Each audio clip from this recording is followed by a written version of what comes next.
মানিকগঞ্জের হরিরামপুর উপজেলায় ইব্রাহিমপুর ঈশ্বরচন্দ্র উচ্চ বিদ্যালয়ের শতবর্ষ উদযাপন উপলক্ষে বর্ণাঢ্য র্যালি, আলোচনা সভা ও সাংস্কৃতিক অনুষ্ঠানের আয়োজন করা হয়।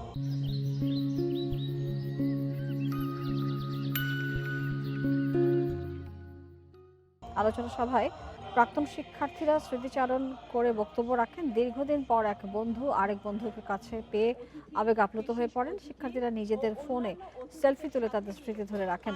পদ্মারচরের মানুষের শিক্ষা জীবন উন্নত করতে 1923 সালে ইব্রাহিমপুর ঈশ্বরচন্দ্র উচ্চ বিদ্যালয় প্রতিষ্ঠিত হয়।